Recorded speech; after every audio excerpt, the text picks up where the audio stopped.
Hi! ఇవాళ మనము pivot table, multiple data tables నుంచి ఎలా క్రియేట్ చేయాలో చూద్దామండి. ఒక సింగిల్ పైవట్ టేబుల్ క్రియేట్ చేయాలి. అంటే రిక్వైర్మెంట్ ఏంటంటే ఇక్కడ చూడండి మనకి ఒక టేబుల్‌లో డేట్ వైస్‌గా, స్టోర్ వైస్‌గా బడ్జెట్ ఇచ్చారనమాట. ఓకేనా?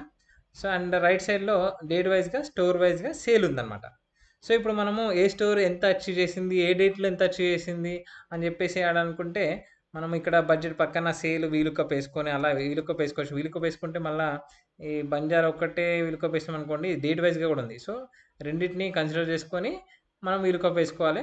సో, ఇది వీలుకప్ వేసుకొని కొంచెం చేయొచ్చు కాదనట్లేను. కాకపోతే ఇలాంటివి చాలా ఉన్నాయనుకోండి బడ్జెట్ కాకుండా ఇంకా సేల్ ఇంకా కాకుండా అది మన యాక్సెసరీ సేల్ సంథింగ్ వేరే వేరే ఉన్నాయనుకోండి. వాటన్నింటికి వీలుకప్ ఏసుకొని పెద్ద పెద్ద డాటా సెట్‌లు అలా చేయాలంటే కష్టం. సో, అలాంటప్పుడు మనం ఏం చేయొచ్చంటే ఒక పవర్ క్వెరీ అయితే వాడొచ్చండి. పవర్ క్వెరీ వాడడానికి మనము జస్ట్ ఇప్పుడు పవర్ క్వెరీ వల్ల ఏమవుతుందంటే ఇప్పుడు మీరు వీలుకప్ వేసుకుంటే డైనమిక్‌గా ఉండవచ్చు, ఉండకపోవచ్చు. కాకపోతే ఈ పవర్ క్వెరీ ఏసుకుంటే డైనమిక్‌గా కూడా ఉంటుందన్నమాట. ఓకేనా? సో, ఇప్పుడు మనం ఇక్కడ బడ్జెట్‌లో ఏది ఎంట్రీ చేసినా ఆటోమేటిక్‌గా ఆ పైవట్ టేబుల్‌లో అప్డేట్ అవుతుంది. ఓకేనా? సో, దానికోసం నేను చెప్తాను. ఎలా అంటే ఫస్ట్ వీటిని నార్మల్ రేంజ్ అండి ఇవి. డేటా డేటా వచ్చేసి నార్మల్ రేంజ్‌లో ఉంది కదా! సో, మనం టేబుల్‌లోకి కన్వర్ట్ చేసుకోవాలి. టేబుల్‌లోకి కన్వర్ట్ చేసుకున్నా పర్లేదు. లేకపోతే డైరెక్ట్ ఆ పవర్ క్వెరీలోకి క్లిక్ చేయగానే అది టేబుల్‌లోకి కన్వర్ట్ అడుగుతుందన్నమాట. ఓకేనా? సో, ఇప్పుడు ఫస్ట్ ఒక టేబుల్ సెలెక్ట్ చేసుకున్నాను. డేటాకెళ్ళాను. ఇక్కడ ఫ్రమ్ టేబుల్ ఉంది కదా! From table range. ఇది రేంజ్ అనమాట. సో, రేంజ్ అయినా, టేబుల్ అయినా దాన్ని క్లిక్ చేయగానే ఆటోమేటిక్‌గా టేబుల్‌లోకి కన్వర్ట్ అయితుందది. ఓకేనా? సో, దాన్ని క్లిక్ చేయగానే ఏమవుతుందో చూడండి. సో, అది చూడండి. అది క్లిక్ చేయగానే క్రియేట్ టేబుల్ అడుగుతుంది. మనకి రేంజ్ కాబట్టి టేబుల్ క్రియేట్ చేయాలా అని అడుగుతుంది. ఓకే. అంటే ఇక్కడ మనం సెలెక్ట్ చేసుకొని ఇక్కడ మై టేబుల్ హాస్ హెడర్స్ ఉంది కదా! సో, ఇక్కడ ఇచ్చిన హెడ్డింగ్స్ ఇవే కన్సిడర్ చేయాలి అని అంటే ఓకే. అవి కన్సిడర్ చేయని చెప్పేసి ఆ టిక్ డిఫాల్ట్‌గా ఉంది కాబట్టి అవే కన్సిడర్ చేస్తుందన్నమాట. ఓకే కొట్టగానే సో, ఇప్పుడు ఏం చేస్తుందంటే ఒక పవర్ క్వెరీ ఓపెన్ అవుతుంది. ఇక్కడ చూడండి పవర్ క్వెరీ ఓపెన్ అయ్యి మనం తీసుకున్న డేటా అనేది దీనిలో పవర్ క్వెరీలోకి వచ్చేస్తుందన్నమాట. వచ్చేసి ఇక్కడ టేబుల్ 3 అనే నేమ్‌తోని ఇక్కడ క్రియేట్ అయింది కదా! సో, మనం ఇవ్వచ్చు. ఇక్కడ ఏంటంటే ఇక్కడ మనకు బడ్జెట్ కాబట్టి బడ్జెట్, బడ్జెట్ టేబుల్ అని ఇక్కడ నేమ్ రాయొచ్చు. నేమ్ చేంజ్ చేయొచ్చు. ఓకేనా? సో, బడ్జెట్ ఓకేనా? సో, ఇక్కడ చేంజ్ చేసాము. సో, డేట్ అనేది డిఫాల్ట్‌గా పవర్ క్వెరీ అనేది టైమ్‌లో తీసుకుంటుంది. డేట్ టైమ్‌లో తీసుకుంటుంది కదా! సో, మనము ఓన్లీ డేట్‌లో తీసుకోవాలంటే ఇక్కడ క్లిక్ చేసి ఇక్కడ ఐకాన్ ఉంది కదా! దీన్ని క్లిక్ చేసి డేట్ అని క్లిక్ చేసి ఓన్లీ డేట్‌లోకి కూడా ఇక రిప్లేస్ కరెంట్ ఉంది కదా! దీన్ని క్లిక్ చేయగానే అది డేట్‌లో కూడా కన్వర్ట్ అవుతుందన్నమాట. ఓకేనా? ఇప్పుడు మనకు ఒక టేబుల్ అయితే క్రియేట్ అయింది. బడ్జెట్ అనే టేబుల్ క్రియేట్ అయింది. సో, మనం దీన్ని ఏం చేయాలంటే క్లోజ్ అండ్ లోడ్ టు అని కొట్టాలి. ఇక్కడికెళ్ళి క్లోజ్ అండ్ లోడ్ టు అని కొట్టేసి జస్ట్ మన కనెక్షన్ క్రియేట్ చేయాలి అంతే. కనెక్షన్స్ క్రియేట్ చేయాలి. కాబట్టి ఇక్కడ అడుగుతుంది ఏం చేయాలని చెప్పేసి. మనము ఓన్లీ క్రియేట్ కనెక్షన్స్. ఓకేనా? ఒక కనెక్షన్ అయితే క్రియేట్ అయింది. నెక్స్ట్ సేమ్ అదే విధంగా దీన్ని కూడా దీని మీద కన్స్ట్రక్ట్ చేసి డేటాకెళ్ళేసి దీని మీద ఫ్రమ్ టేబుల్ అని కొట్టేసి ఒక టేబుల్ అంతా సెలెక్ట్ అయింది. My table header same okay కొట్టేసి ఇక్కడ చూడండి ఇది కూడా ఒక టేబుల్ క్రియేట్ అవుతుంది. పవర్ క్వెరీకి వెళ్తుంది. సో, పవర్ క్వెరీకి వెళ్ళి ఇక్కడ చూడండి డేట్ సేమ్ నేను డేట్ దీన్ని కూడా డేట్లో కన్వర్ట్ చేస్తున్నాను. కరెంట్ డేటా ఓకేనా? సో, డేట్ కూడా వచ్చేసింది. ఓకేనా? దీని టేబుల్ 4 అని ఉంది. దీన్ని సేల్ అని ఇచ్చేస్తున్నాను. ఒకటి కాదు ఇంకా చాలా కూడా టేబుల్స్ మనం క్రియేట్ చేసుకోవచ్చు. సేమ్ దీన్ని కూడా క్లోజ్ అండ్ లోడ్ టు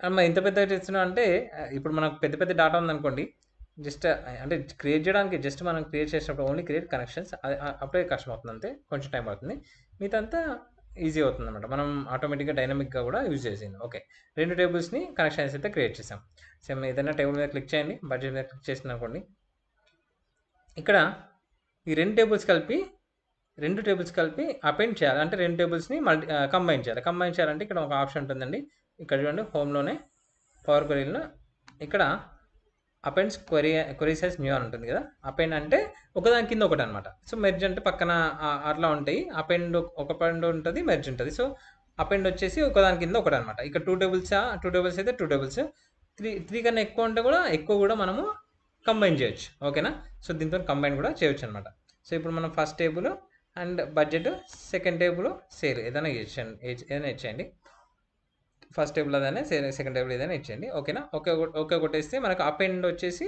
ఈ రెండు కలిసిన ఒక టేబుల్ క్రియేట్ అవుతుంది ఇక్కడ చూడండి ఒక రెండు కలిసిన ఒక టేబుల్ ఒకటి బడ్జెట్కి సేల్స్ సపరేట్గా క్రియేట్ అయింది సో ఇప్పుడు మనము ఇది క్లోజ్ అండ్ లోడ్ టు అనేది కొట్టేసి ఇప్పుడు ప్రైవేట్ టేబుల్ క్రియేట్ చేయండి సో ప్రైవేట్ టేబుల్ నేను ఎక్కడనే క్రియేట్ చేయమంటే ఇక్కడ క్రియేట్ చేస్తాను ఓకేనా సో డేట్ వచ్చేసి ఎగ్జిస్టింగ్ వర్క్షీట్స్ ఉంది కదా సో ఇక్కడ ఓకే కొట్టేసి నాకు పైవట్ టేబుల్ రిపోర్ట్ కావాలి కదా. ఓకే క్లిక్ చేయగానే ఓకే, సో ఇక్కడ మనకు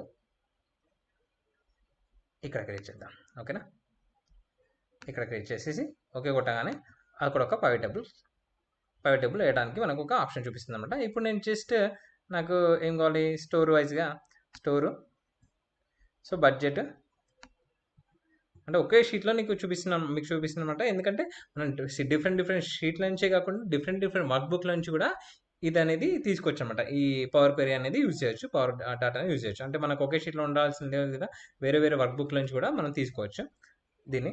ఓకే, సో సమ్ డేట్ వచ్చి సమ్ బడ్జెట్ సేల్. ఓకేనా, ఇక్కడ చూడండి మనకి ఈ విధంగా టోటల్గా ఒక కంబైన్డ్ వర్క్షీట్ అయితే, కంబైన్డ్ పైవట్ టేబుల్ అయితే ఓపెన్ అయిందో. సో మనము దీనిలో పైవట్ టేబుల్ ఆప్షన్స్కి వెళ్ళి డిస్ప్లే క్లాసిక్ పైవట్ టేబుల్ అని చేసి ఓకే, ఇలా మనము పైవట్ టేబుల్ అయితే మల్టిపుల్ షీట్స్ నుంచి మల్టిపుల్ టేబుల్స్ నుంచి అయితే మనము ఈ పైవట్ టేబుల్ అయితే క్రియేట్ చేయొచ్చు. ఇక్కడ మనము ఒక అచీవ్మెంట్ పర్సన్ కావాలన్నా కానీ మనం కాల్కులేషన్ చేయొచ్చు. పైవట్ టేబుల్కి వెళ్ళి ఇక్కడ మనకు బడ్జెట్ సేల్ ఉంది, అచీవ్మెంట్ కావాలంటే ఇక్కడనే పైవట్ టేబుల్ని ఫీల్డ్, లాస్ట్ వీడియో చెప్పాను కానీ కాల్కులేట్ ఫీల్డ్ ఐటమ్స్ అని చెప్పేసి ఇక్కడ అచీవ్మెంట్ పర్సెంట్ అనేది కాల్కులేట్ చేయొచ్చు. ఓన్లీ పైవట్ టేబుల్ అని అచీవ్మెంట్ పర్సెంట్ ఏంటది, achievement percent equal to sale by budget. Okay click చేస్తే సో మనకి అచీవ్మెంట్ పర్సెంట్ అనే కాలం కూడా వచ్చింది. ఇది పర్సెంటేజ్ ఫార్మేట్లో ఇవ్వాలంటే రైట్ క్లిక్ ఇచ్చండి, దాని మీద ఇచ్చేసి రైట్ క్లిక్ ఇచ్చేసి నెంబర్ పర్సెంటేజ్, ఓకేనా, పర్సెంటేజ్ క్లిక్ చేసి ఓకే జీరో డేస్ క్లిక్ చేస్తే మనకి పర్సెంటేజ్ కూడా వచ్చేస్తుంది అనమాట. ఓకే చూడండి ఇక్కడ, ఓకేనా రైట్. మరి దీనివల్ల ఉపయోగం ఏంటంటే పక్కన వేసుకోవచ్చు కదా, ఒక వీలు కప్పో సంథింగ్ వేసుకోవచ్చు అంటే ఇక్కడ చాలా ఉపయోగాలు ఉన్నాయండి. ఇప్పుడు నేను 7th రోజు ఇంకోటి అప్డేట్ చేశాను, 7th డే. ఇక్కడ చూడండి 7/07/2023. సో బంజారా అప్డేట్ చేశాను అనుకోండి, బంజారా ఒక ఎక్కువ అమౌంట్ వేసాను, సమ్ 67,000 బడ్జెట్, 67,000 బడ్జెట్. సో అక్కడ నేను బడ్జెట్ ఇవ్వగానే ఆటోమేటిక్గా రైట్ క్లిక్ ఇచ్చేసి బడ్జెట్లో చేంజ్ చేస్తుంది చూడండి, 4 బంజా 887 ఉంది కదా. సో రైట్ క్లిక్ ఇచ్చేసి రిఫ్రెష్ కొట్టగానే రైట్ క్లిక్ ఇచ్చేసి రిఫ్రెష్, దీని మీద పైవట్ టేబుల్ మీద రైట్ క్లిక్ ఇచ్చి రిఫ్రెష్ కొట్టండి చూడండి 67,887. ఇలా మనము ఆటోమేటిక్గా డైనమిక్గా చేంజ్ అవుతుంది. ఇప్పుడు మనము ఏదైనా షీట్లో ఇది బడ్జెట్ ఉందనుకోండి, ఆ బడ్జెట్ ఎంట్రీ చేసుకుంటూ వెళ్ళొచ్చు, ఈ సేల్ కూడా ఎంట్రీ చేసుకుంటూ వెళ్ళొచ్చు. ఈ ఆటోమేటిక్గా మనం రైట్ క్లిక్ ఇచ్చి రిఫ్రెష్ కొడితే ఆటోమేటిక్గా మనకి బడ్జెట్ ఎంతో సేల్ ఎంతో ఈజీగా అప్డేట్ అవుతూ ఉంటుంది అనమాట. పర్సెంట్ కూడా మనకి అచీవ్మెంట్ పర్సెంట్. ఇది నేను జస్ట్ బడ్జెట్ అండ్ సేల్ అనే ఎగ్జాంపుల్ తీసుకున్నాను. ఇలాంటి మనకు చాలా డేటాస్ అనేది మల్టిపుల్ టేబుల్స్ నుంచి, మల్టిపుల్ షీట్స్ నుంచి, మల్టిపుల్ వర్క్ గ్రూప్స్ నుంచి ఒక పైవట్ టేబుల్ అయితే క్రియేట్ చేయాలనుకో ఈ ప్రాసెస్ అయితే యూజ్ చేయొచ్చండి. ఓకేనా, యూజ్ చేయొచ్చు. Thank you very much.